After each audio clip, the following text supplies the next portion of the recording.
Is Are it you me? Yeah, I think so. I thought of that.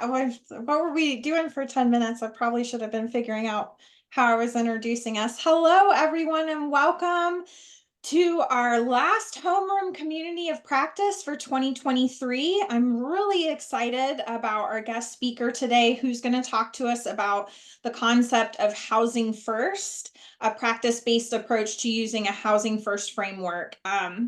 And so without further ado, we will get started. So I know a lot of us know each other by now, but if you could just say your hello in the chat, so your name and preferred pronouns, the name of your district or EFC, your role, and something you're looking forward to.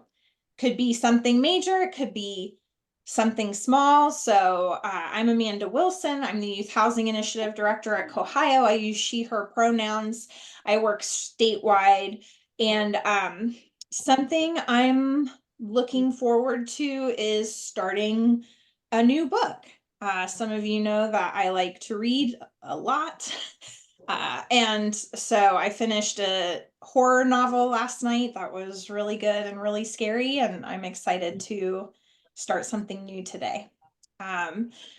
So go ahead and put your introductions in the chat, and we'll keep moving along as you all are able to do that. So just a review of our regular logistics. This is a meeting style format. Everyone can unmute, so please make sure you are muted when you aren't speaking, but we welcome you to come off mute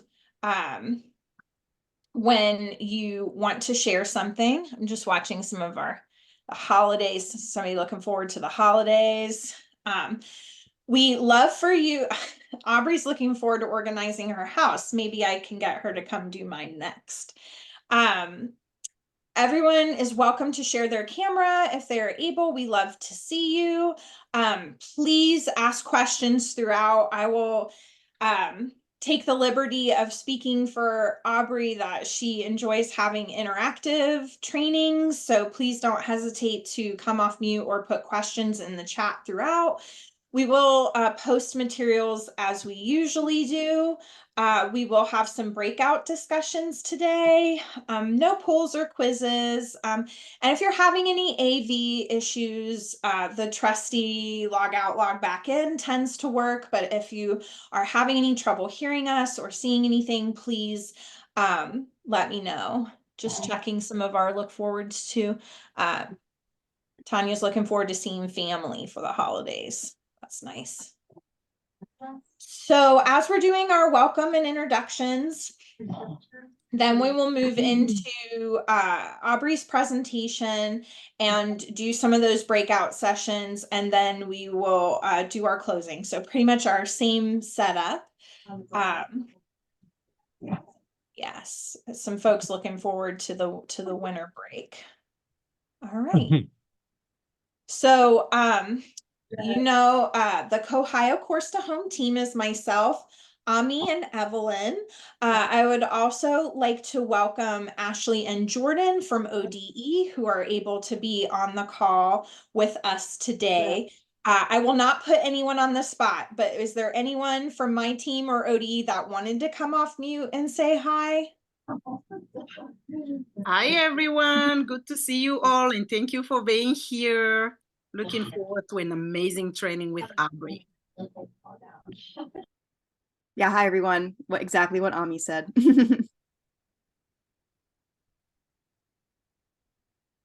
All right. Well, without further ado, I'd like to introduce Aubrey Jones, our Director of Training and Technical Assistance and Equitable Practice at COHHIO.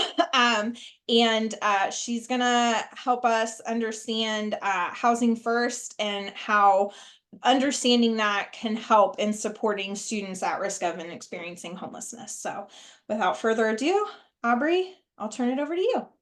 Thanks, Amanda. You gotta love it when your colleagues hype you up so much that you're like, listen, now the chances of me being a disappointment are real. So I am so glad to talk to you guys about housing first today.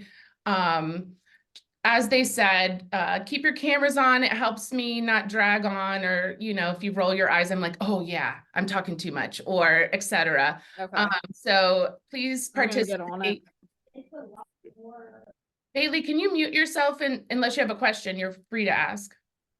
Okay, cool. It might have been a snafu. I do those all the time, by the way. So let's first jump into what is Housing First. Housing First is a consumer-driven approach that provides immediate access to permanent housing in addition to flexible community-based services for people who have experienced homelessness.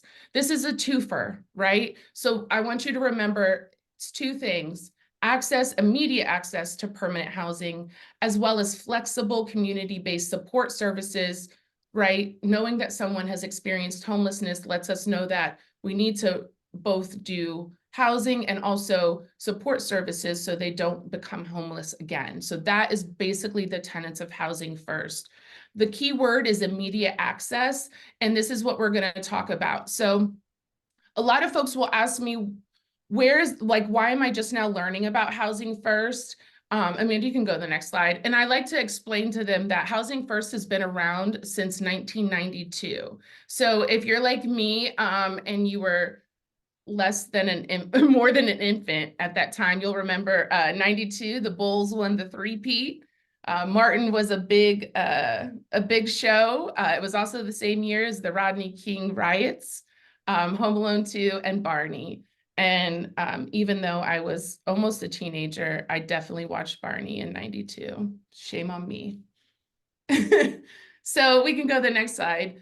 What happens is George W. Bush's administration was the first administration to adopt Housing First, and it spurred a 30% reduction in chronic homelessness between 2005 and 2007. Chronic homelessness is basically what you would think of, like when we all think of the stereotypical homeless person, right? Like we all work with, for the most part, my background is actually youth and families as well. So we may all work with youth and families, and we're learning more about how their experience of homelessness is. But think about chronic homelessness as like that person that may be in shelter, may be out of shelter, but honestly, they're spending almost a year or more out, unhoused, right? That kind of single adult kind of. And what was happening was we had a significant increase at that time in chronic homelessness. Even though we were providing these services, and HUD is paying all this money to all these, different communities to end homelessness, what they saw was that what we were doing was not working for these folks, that whatever programs we had on the streets, they had already been through them and they were still experiencing homelessness. And so Housing First became a way to provide immediate access to housing. And what happened was we saw a 30% reduction in chronic homelessness. And so what you'll see is we continue to adopt Housing First practices. Obama administration continued Housing First in when they released the federal strategic plan to end homelessness in 2010. I've actually read that. It's pretty good reading, maybe bathroom reading or whatever, but it's pretty good reading if you want to take it in small bites. It really, the reason I like it is because it was written around the same time that I came to working in homelessness. And it really has a lot of best practices in it, and is frankly, a really good guide on what we should be doing holistically. I want to say it was revised in 2019, and that's the one I read as the revision. But so I want you to understand that Housing First was really amplified because it worked with the hardest to serve, right? Think of chronic homelessness, think of that person that's on the street, possibly has substance use issues, possibly has mental health issues, severe mental health issues, right? This Housing First model actually started with, right, not prevention, not the easiest to house, actually the hardest to house. We can go to the next slide. So Housing First emerged as an alternative to this linear approach in which people experiencing homelessness were required to first participate in and graduate from short-term residential treatment programs before obtaining permanent housing. So traditional old school model is, hey, come to shelter. You're going to stay in shelter until there's a bed open in our transitional living program. In this program, you're going to get a job. You're going to show check stubs. You're going to maybe enter treatment for drug and alcohol and become sober. You're going to show us that you have the life skills to, handle your own business, grocery shop, budget, etc. And once you graduate from this 9-month program, then you'll be eligible to obtain permanent housing, right? This is a linear approach. And then everybody kind of goes through the same approach. The problem with that is that that is not, as you guys know, as educators or in the education world, that is not how people develop skills. Being housed is a skill, especially if you've been unhoused for a long time. Maintaining bills is a skill. In order to be proficient in a skill, there's a skill progression over time, right? I typically use the analogy of the baby that's learning to walk. They don't walk right away. They don't get up and walk and then it's over. They fall. They realize, oh, balance is a thing.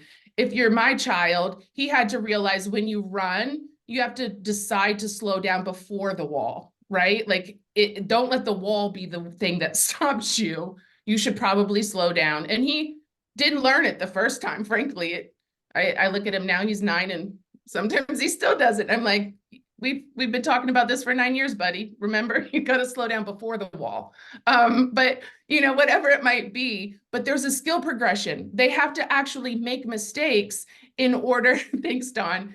They have to make mistakes in order to learn from those mistakes, right? This is how all skill development happens. You think of probably any of your students learning math, learning whatever, they have to, figure out, oh, this is where I'm not doing good at. This is my weakness. And I have to then change what I'm doing or learn more about it, etc. The problem with the linear approach is what happens if you make a mistake? You start all over at the beginning. But you and I both know if a kid makes a mistake and they just, they're learning multiplication, like my 4th grader is, I can't help but use him as an analogy.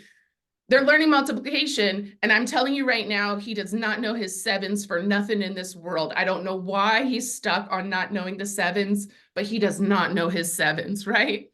He doesn't need to start all over with the 0 times 1, right? He doesn't need to learn it all over again. He just needs to develop the deficit, right? And so this linear approach, not only is it not effective, it actually costs money, right? Because if you have to start all over, imagine 9 months of experiencing homelessness in transitional housing. So the other thing, and we can go to the next slide, the other thing that you see is that there's this movement of toward evidence-based services. We now are becoming, as a housing, rehousing services, if you will, or homeless services system across the nation, what happens is we recognize now from Housing First that this is actually the most effective, cost-effective, as fiduciary agents of the taxpayers' dollars, the best thing we can do to be effective in ending someone's episode of homelessness. Not only does it create savings within our own system, but it creates savings with emergency departments, jails, detox facilities, etc., criminal justice involvement type stuff, police, right, etc. Not to mention, there is an astronomical amount of volume of studies that have demonstrated, it's actually in the National Registry, which is through SAMHSA now, by the way. I don't know if that link is right, but I can correct it for you. But this is why Housing First exists in our system. So if we can go to the next slide. We also have the United States Interagency Council on Homelessness. We call it USICH in our world. And it defines Housing First as a proven method of ending all types of homelessness and is the most effective approach at ending chronic homelessness. Housing First offers individuals and families experiencing homelessness, again, immediate access and supportive services. Remember that twofer. Anytime you hear housing first, just know it should be twofer. Someone says they're doing housing first or they're trying to practice housing first and they don't both help people with immediate access and accessing the supportive services they need, then it isn't housing first.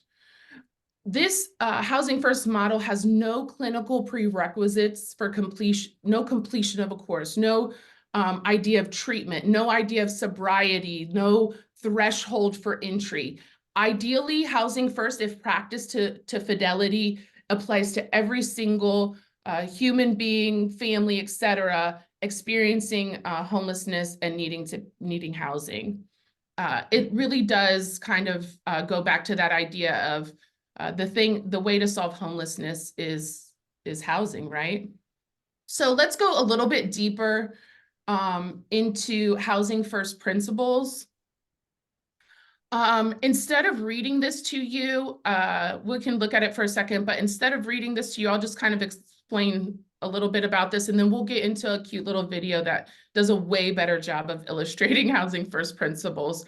But basically, the idea is experiencing homelessness is the prerequisite for a housing first model. There is no other experience that you need to have. We are literally saying housing is the solution, and that we're going to come alongside you and figure out what you need specifically to become stably housed with your goals in mind. Can we go to the video now and then I'll stop talking and you can kind of learn the fidelity principles.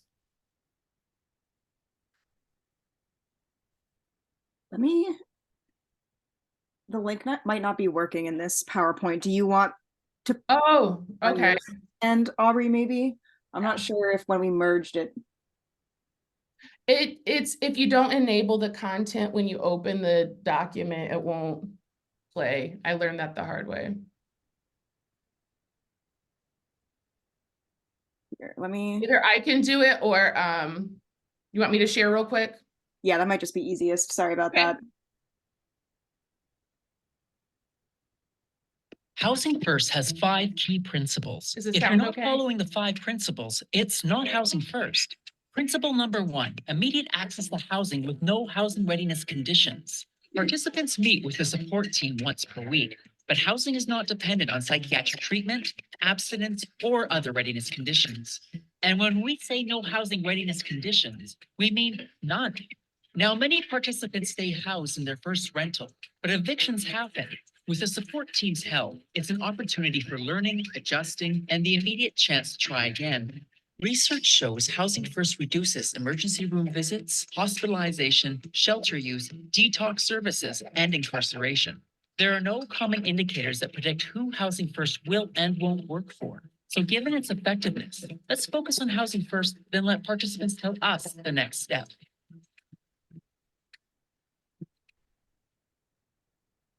Principle number 2, consumer choice and self-determination. This principle highlights that participants want and can make productive change occur in their lives. But in order to thrive, meaningful housing options are a necessity, and research shows that a majority of participants prefer independent market housing throughout the city. Now, in order to foster learning and self-determination, it's important that the team support most choices participants make. Though the team can point out expectations, they should avoid overprotecting participants from learning opportunities. When choices have poor outcomes, a supported learning environment promotes more informed choices in the future, reducing long-term harm and increasing self-sustainability. Principle number 3, recovery orientation. People are more likely to do well and achieve personal goals when they have an opportunity to find their own recovery.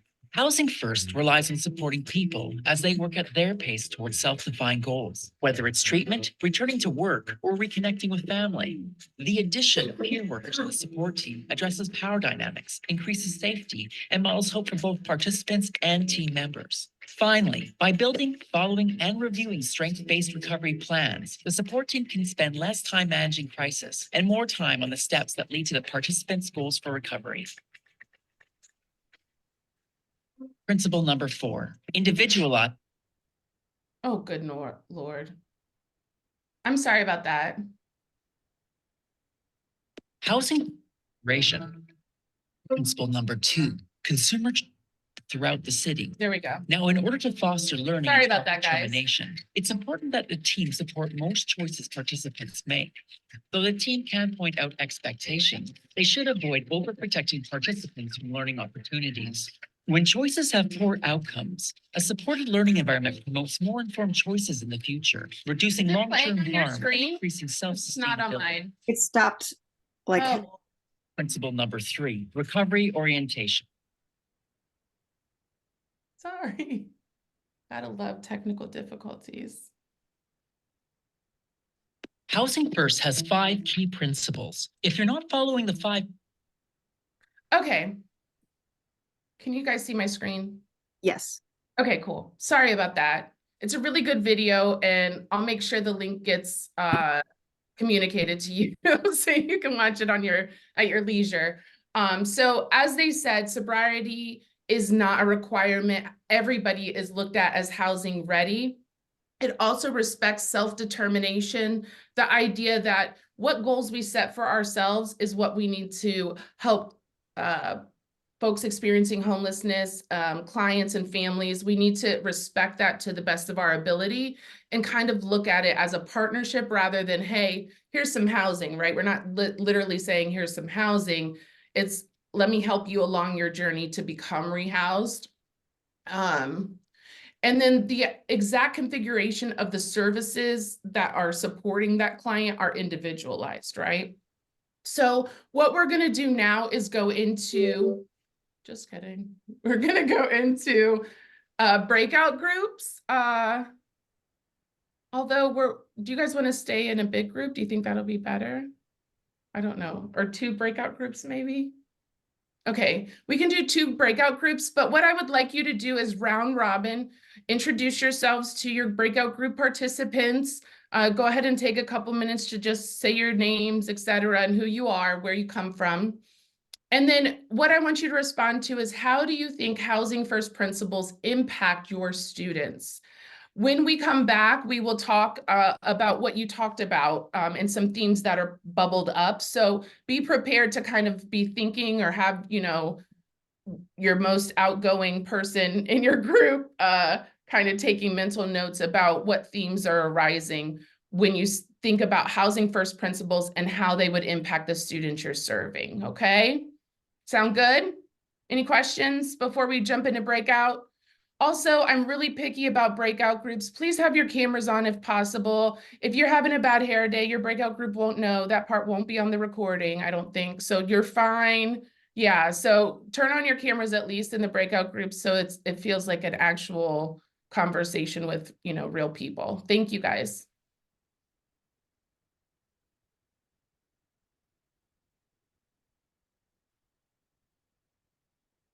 All right, everyone should see an option to join a room unless you're a co-host, and then you will not see an option.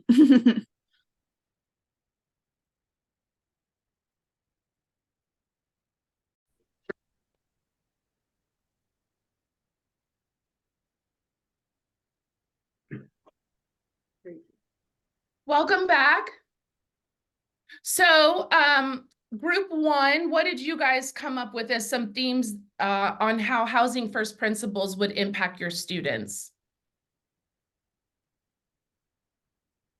I don't remember what group I was in.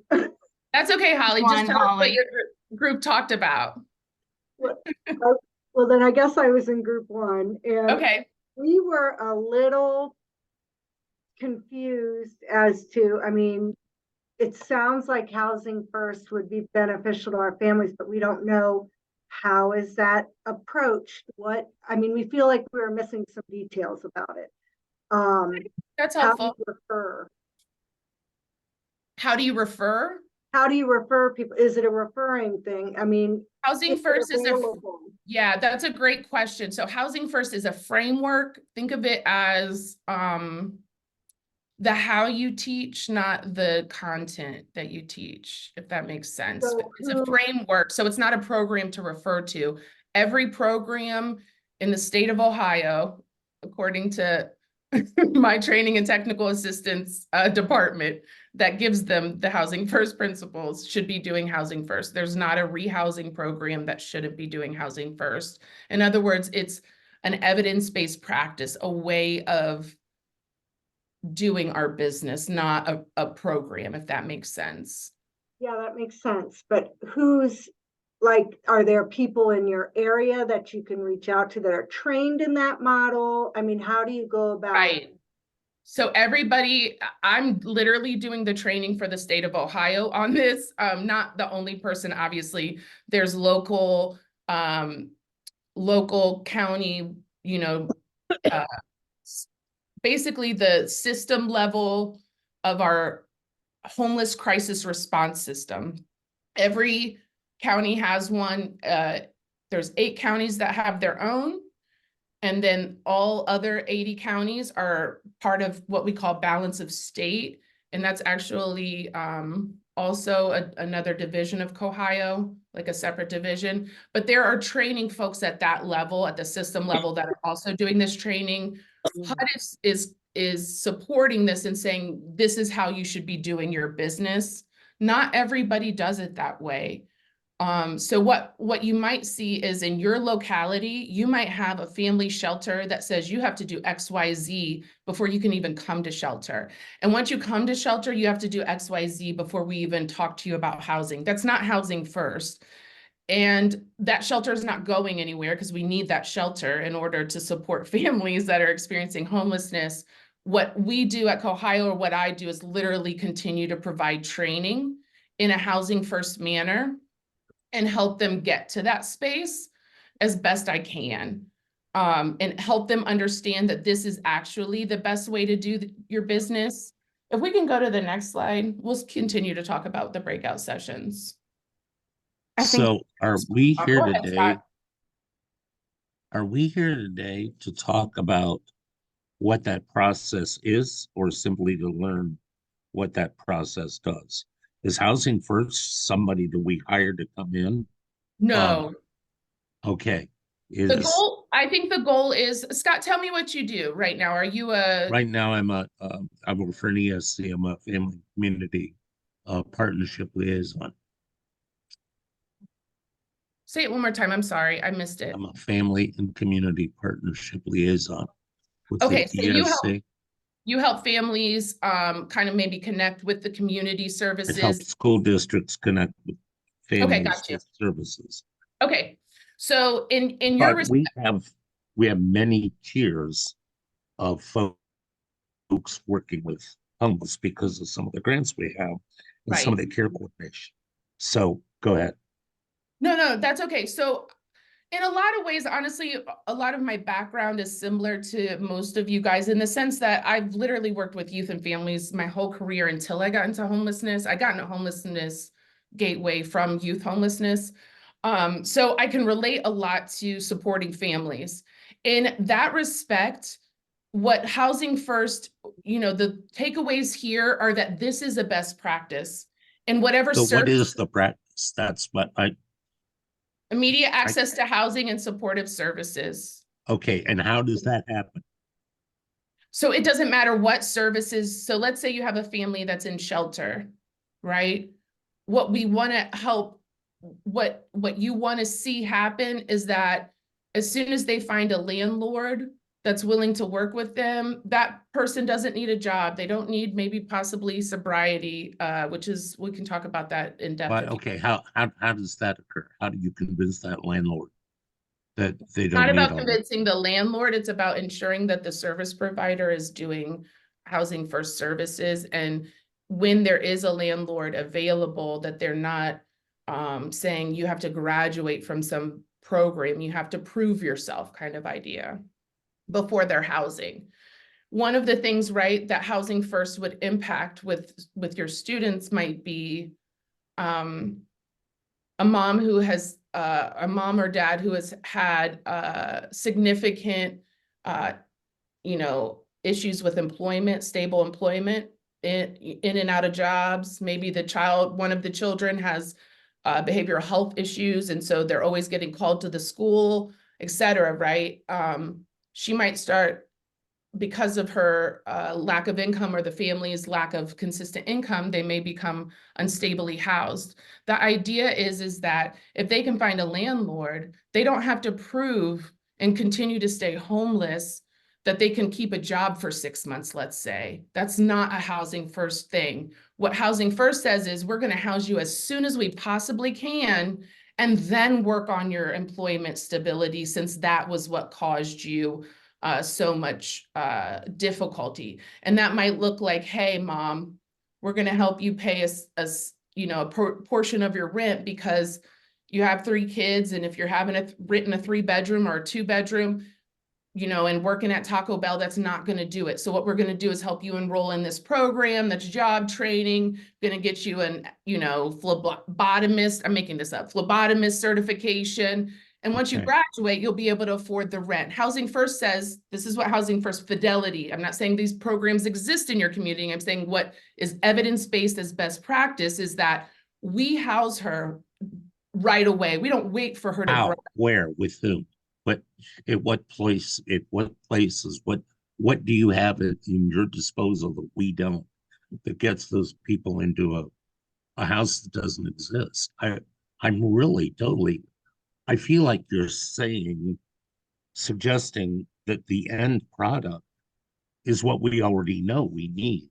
We Yes. know we need to get these people into housing quickly without a lot of pre conditions.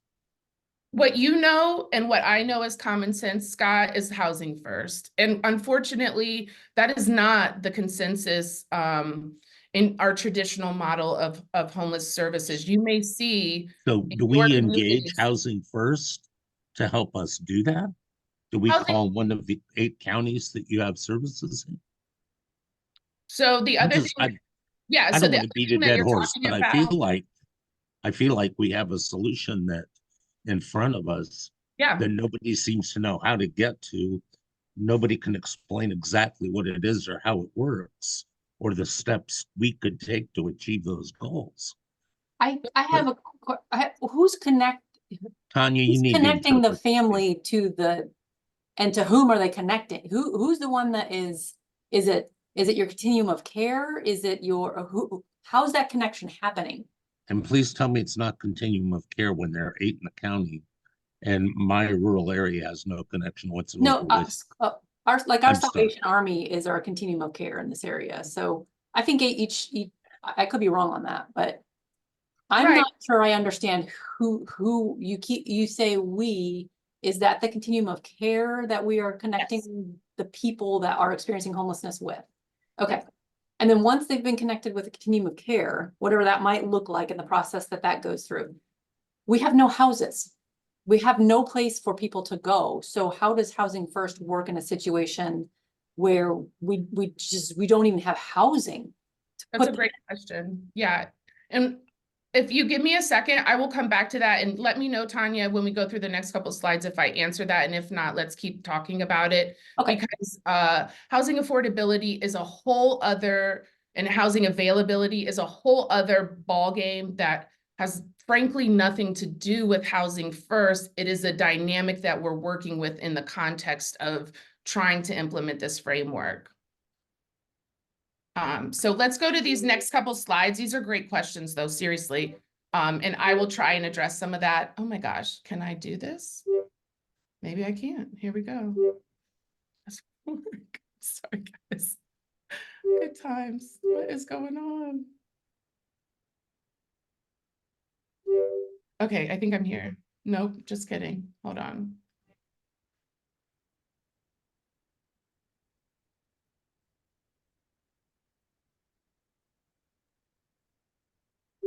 I think, Maybe- wow.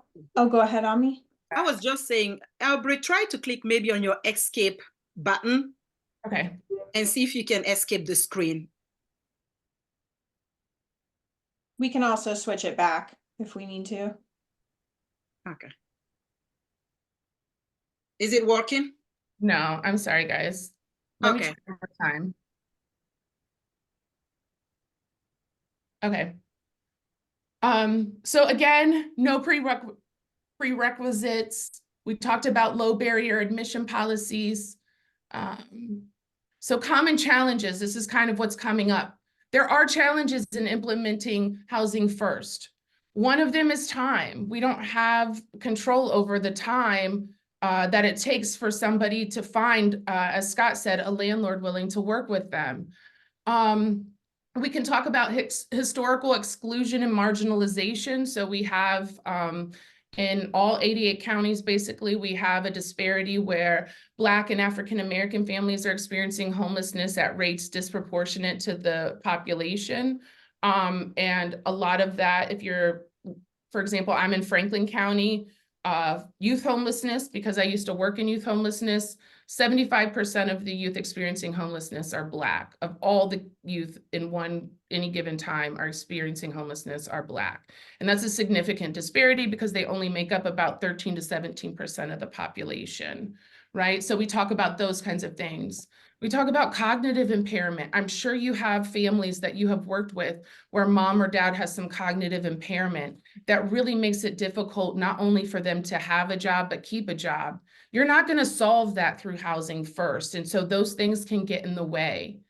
What we're saying, though, is that even in those situations, housing first, in other words, putting them in housing and then trying your best to solve the problem is better than waiting for some type of solution.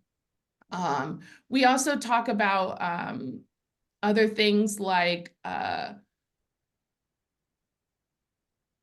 the immediate needs of the family continue to trump the goals of long-term right housing. So rent, deposits, etc., that might be $800. School supplies or new clothes or new shoes or Christmas presents might be $300. Well, I have $300, I don't have $800. So I continue to address the immediate goals rather than the long-term goals.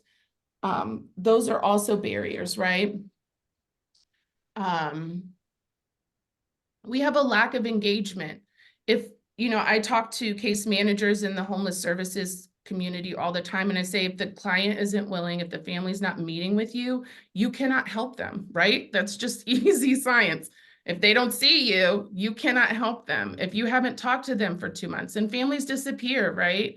I'm in the shelter, and then my mom is feeling bad. She doesn't want her grandbabies in the shelter for Christmas, so I go to stay with her. And then she gets sick of them because we're on Christmas break. And of course, you know how my kids are, they're going to tear up her house, right? Like, because they have nothing better to do. And she's sick of them after 2 weeks. And first of the year, she's like, you got to go. You got to find another place. So then I'm back to homelessness, right? So that actually creates significant barriers to housing first, because frankly, what happens is if you disappear for a month, we can't help you. We're not continuing the process. And you might be back to scratch, to day one. You might have a brand new case manager and you're starting from scratch kind of thing in a lot of ways. And so what ends up happening is those kids or that family is experiencing an unhoused or unstably housed situation for a longer period of time than had they stayed in shelter and continued to work maybe with what we call a rapid rehousing program or something like that. We also have difficulty with personal bias, with empathy and cultural competency, right? We have our own lived experience and then we show up to help others, and we're working from a lens of our own lived experience, but cultural competency and competency in practicing, especially in the homelessness field, is significant. And the reason is because the prerequisite for us helping you is experiencing homelessness. You might be pregnant, you might be an immigrant. You guys all know the same clientele you're serving, right? It's just a kid in your school or in your education system. There's no other prerequisite. And so all of the problems and all of the barriers that are possible come along with those families, right? Similar to homeless crisis response services. I keep saying we can go to the next slide, but I'm. So one of the critics, you'll honestly, if you look at Housing First or you Google it, you will see critics, especially in the state of Ohio and especially in rural counties. And what they'll say is, if you're homeless, your life should be hard before it gets easy. In other words, this idea that we learn from the consequences of our decisions. Housing First enables people, right, to continue their negative behaviors. For example, the example I gave you of somebody who continues to address immediate needs, right, school supplies, new clothes, new shoes for the kids, and never saves up for housing because they never get there. Someone might say, you know what, they just need to learn from their behavior, and that's what's going to correct it. It's actually an incorrect assumption that people that face those natural consequences will change their behavior. First of all, they're not always natural consequences. Some of them are consequences of an injustices or a system that was not built for them. The other thing is that we are not here to judge people. What Housing First says is, it's not my place to judge you. I should be doing what is the best by, as a fiduciary agent of taxpayer dollars and helping folks experiencing homelessness, I should be doing the most effective, least costly thing that I can to house people, and that's housing first. In other words, you don't have to change before you have access to housing. You guys probably studied this in school, but B.F. Skinner, remember the rat, pulls the lever. And what he noted was that a reinforcer is a consequence that increases the likelihood of the behavior to recur, while punishment is a consequence that decreases the chance. Again, this idea in a homeless services place does not belong. Housing First says, no, that's actually not true. What's best is, even if that person is going to become unstably housed again or homeless again, it's cost effective and best and least traumatic to the family if we house them as soon as possible, every single time, every time, and hope that frankly it sticks, right? Or that the intervention works. One of the things that I like to talk about with providers, because you have to understand, especially in family homelessness, folks that are really struggling, right? Even the folks that maybe you see, families that are in and out of homelessness, what happens is you continue to see those folks over and over again in a provider world, or in a shelter world, in a prevention world, right? Homeless liaisons, et cetera, might continue to work with the same families. So we talk about the Pareto principle. In other words, if you think about all the families you're serving in whatever system, every school-wide, whatever place you're working, really, when you think about it, you're only serving, most of your work is going to 20% of those families, right? In other words, the vast majority of the need is actually caused by only 20% of the folks that you're serving. And so I like to highlight this because it's what we see in homeless services, is that people will become callous to Housing First or feel like this person should have to prove themselves. They continue to become homeless. And what I like to acknowledge is that you might get desensitized to some of that, but we have to remember this, because the reality is if everything is the way the Pareto principle says, then we should expect about most of our resources, most of our efforts are going to go to a smaller percentage of who we're serving. Again, clients will cycle in and out of homelessness, and they may have multiple what we call placements, or literally become stably housed and then return to homelessness. And that is difficult. It's difficult on children.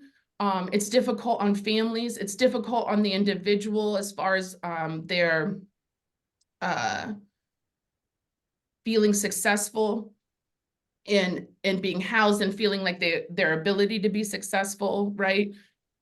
But it does happen. And what Housing First says is that we didn't waste our money. We actually are better off if we continue to practice this without prerequisites. Just because you stop paying your rent for whatever reason, let's say the car broke down and you thought it'd be a good idea to stop paying your rent and fix the car. Your landlord doesn't play like that and he evicts you, right? And you come back to the shelter, et cetera, come back to family homelessness, come back to, doubling up with your auntie or your mom. That actually, that experience is still valuable. And so we're better off continuing to implement a Housing First model than not. I'm going to stop here. I'm not sure I answered your question, Holly or Tanya, but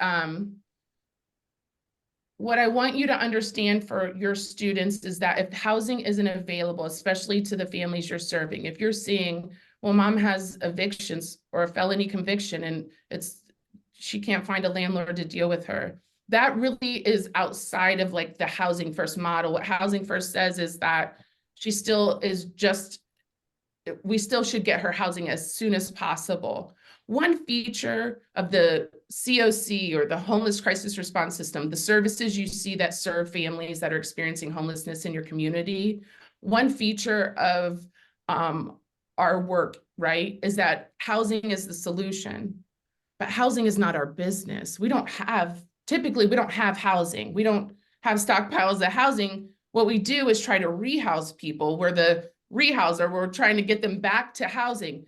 But you know, and I know, rental markets have nothing to do with us. That is not our jam, right? Landlords can charge as much as they want. If you're like me, I'm in Franklin County.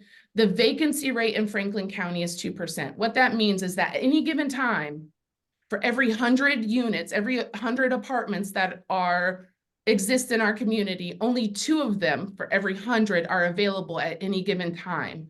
And if you go to those landlords and ask them, most of them have wait lists.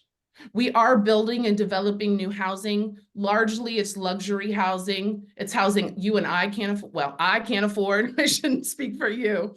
I can't afford. And by luxury, I mean literally, it's actually, right, for a 600 square foot apartment downtown, you're paying, you know, $2,300. Like it's literally over the price point of what you would expect for fair market. And that's what's being built. So we have a significant struggle. We have families that are staying in shelter maybe upwards of almost a year because they just cannot find housing that's suitable or a landlord that works with them. And really that's out of our wheelhouse. So I think actually it was at the COHHIO conference last year where they had these 2 gentlemen who are movie producers, and they were were looking mainly at Indiana, or one of the things was Indianapolis, and they had, I don't know if I went online and found it or if it was at COHHIO, I'm sorry that I can't remember that, or the conference. They had a great video that talked about Housing First, and I learned quite a bit about it. Watching that, and the concept sounds fantastic. The framework sounds wonderful. The mindset of it, yes, I get it. I understand it. So I here don't have an issue with the concept of it. The question still remains, who is it?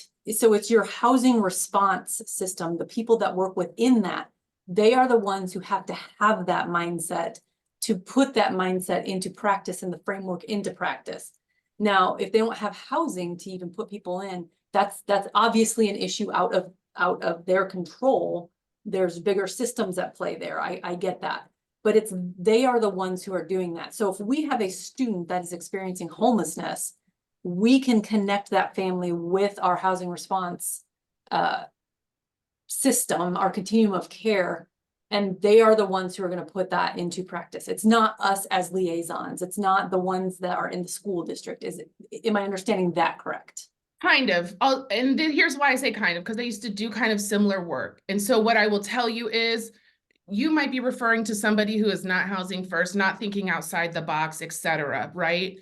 But what I know to be true is that, you know, sometimes I used to work, like I said, I used to work with pregnant parenting teens. So, you know, I had a young person who didn't have a high school diploma. You might have a family who doesn't have a high school diploma. Mom is not going, right? She might be my age, 40, and she's not going anywhere in the job market necessarily. She might not even be eligible for additional training. But does she have a teenager who can mow lawns? Does she do hair on the side? Can she babysit when she stays at home?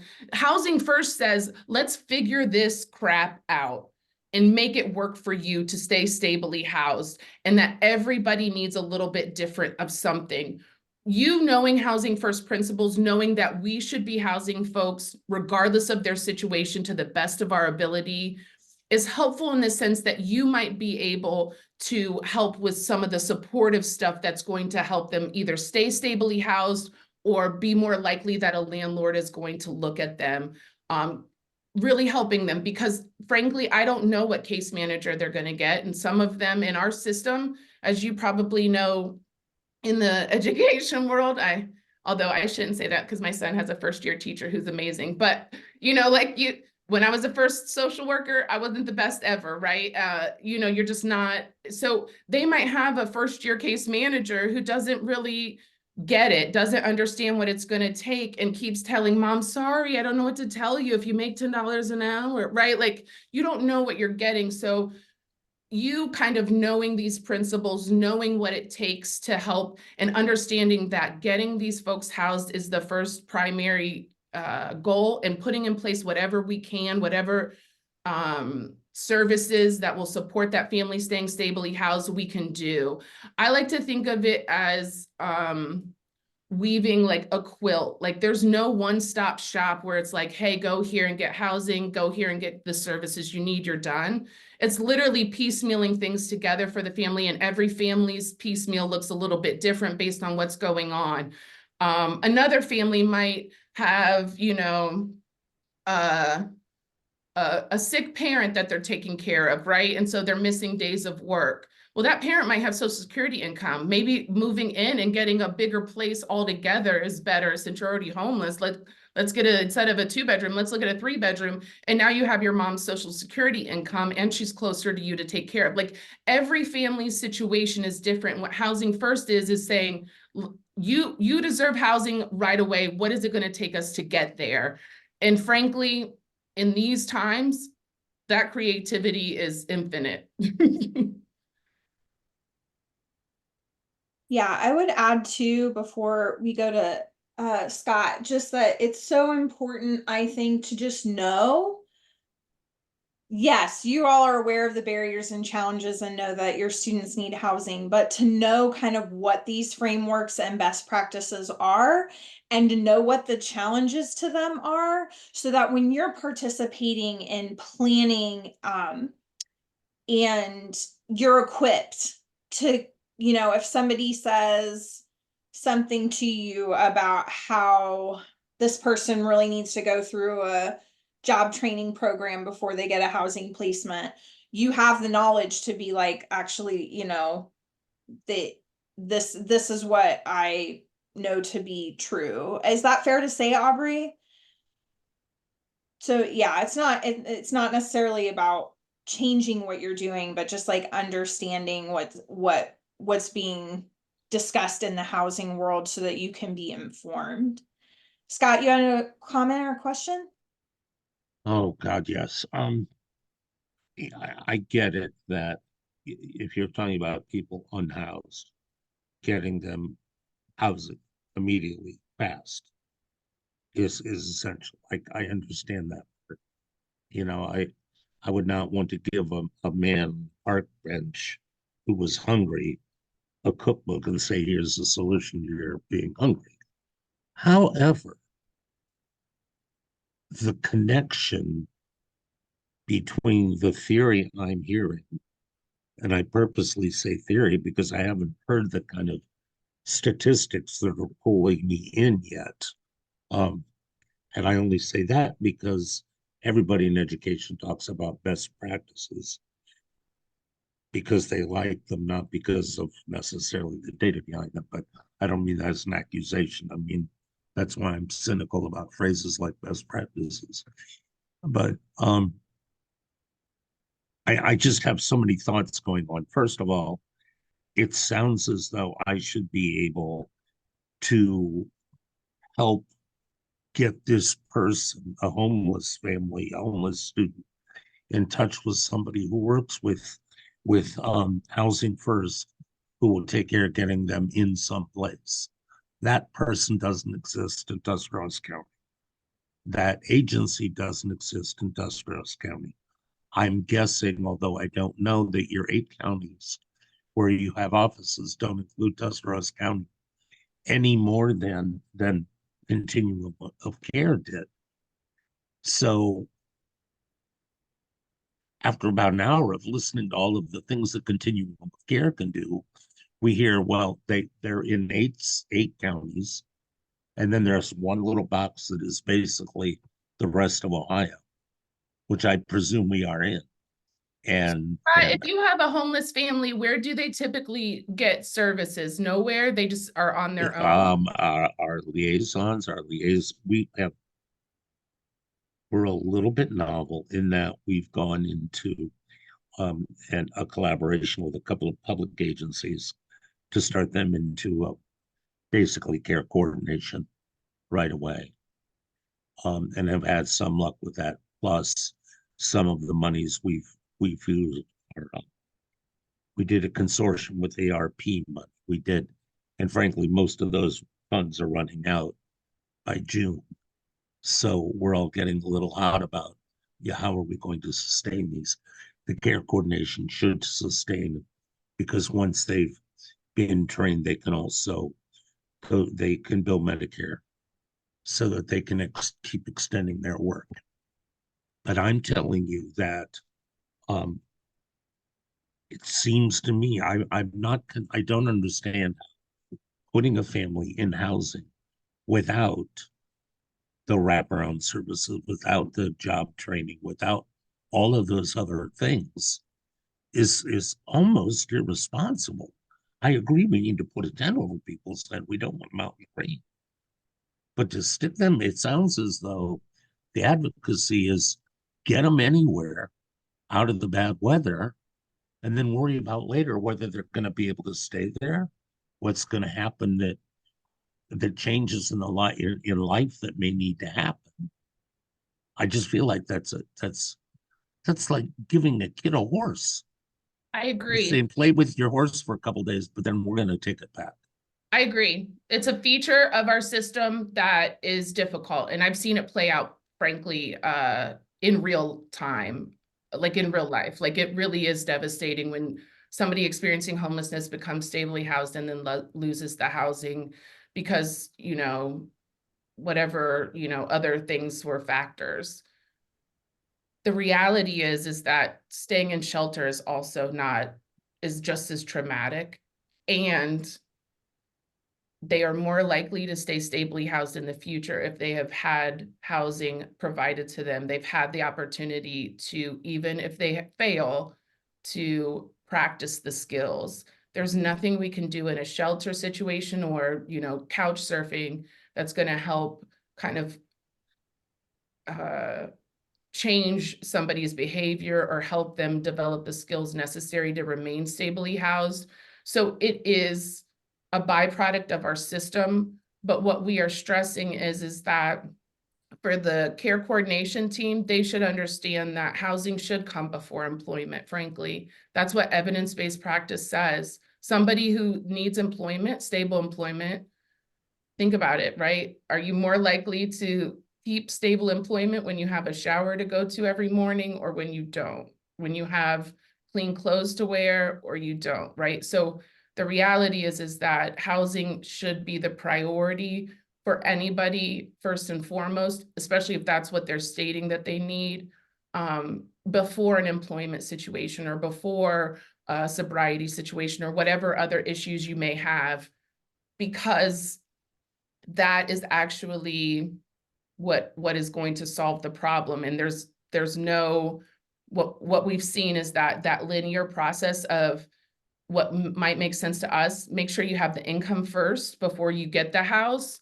actually doesn't have the outcomes. I have the slide on here. This is literally, and it'll be linked in the PowerPoint. This is evidence-based practice for every single housing first. It literally, there's not a single, and every single one of these stones, I don't know if it'll show up.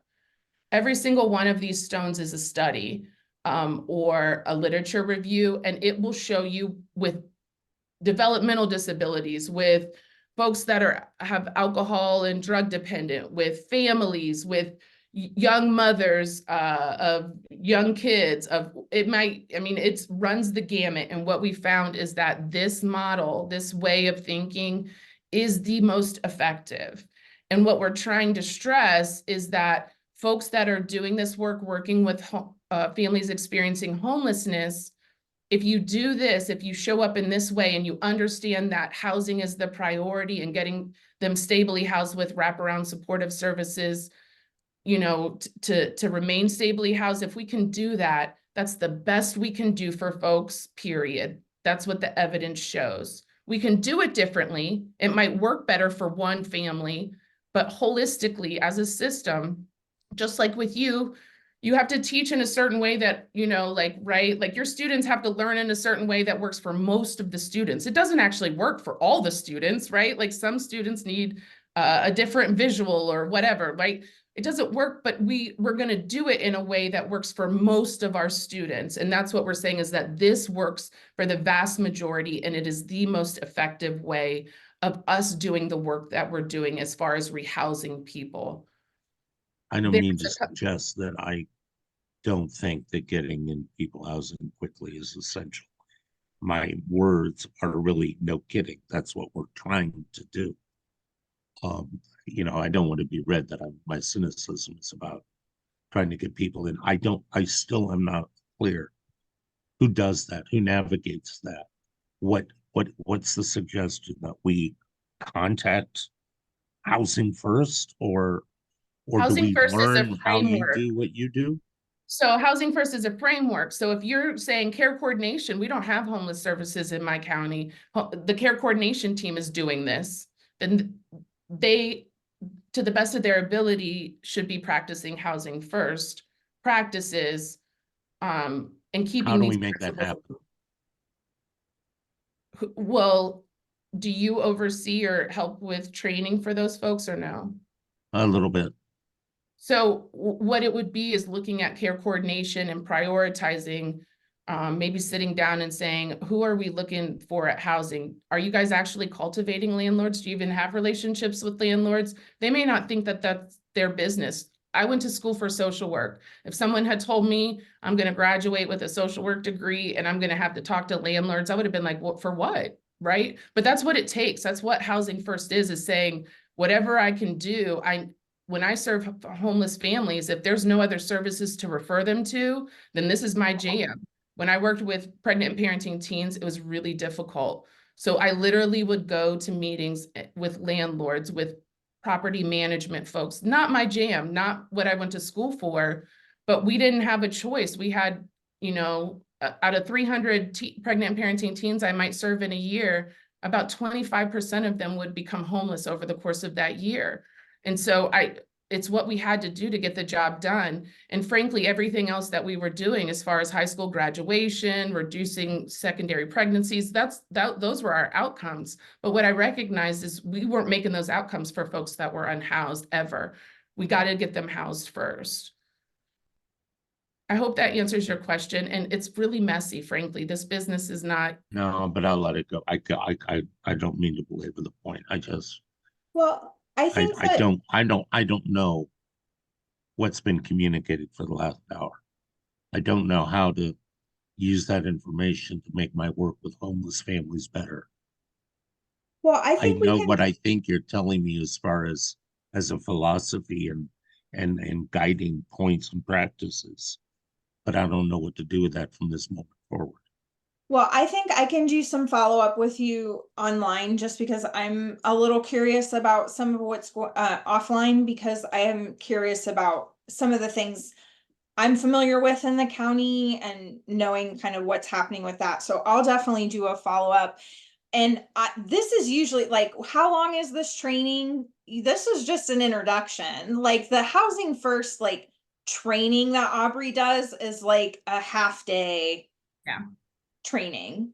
So not that I want anyone to ever feel like time has been wasted, but this is a big topic. And so this was really meant to just like be an introduction and get you guys to know kind of what we're trained, how the housing folks are being trained, and to know what they are, supposed to be implementing. And so I just want to acknowledge that we're running up on time. And I want to say thank you so much to Aubrey for the presentation, and also thanks to all of you for attending and participating and asking the tough questions. Because that's how we learn, and that's how we, grow, is having these conversations. Evelyn, is there anything we need to bring up on as far as the closing slides? before we let folks go for today? I just put the link for today's feedback form in the chat. And if you want a professional development certificate, you can fill out that form and request one there. But that's really the main thing. And then we will see you all in February of next year. So Thank you. Actually, January of next year for the Oh, for trial. McKinney-Vento. Yeah. sorry, I was thinking of homeroom. Yeah. Yeah. Well, thank you. Happy holidays, everyone. Happy Thank holidays. you. Happy holidays. The chat Bye-bye. thing's gone. What? The chat thing at the bottom where I clicked that to get that feedback, it's not there anymore. It disappeared. Did it go to the side? Oh, maybe it's yours. It's still there. Let me reshare it. If you click like the more on the Okay, bottom. it came back. It Okay. came back. Okay. My Alright. technology skills, so just checking. Thanks. Thanks, Bye, everybody. Amy. We appreciate you. Bye, Dan. Thank you all.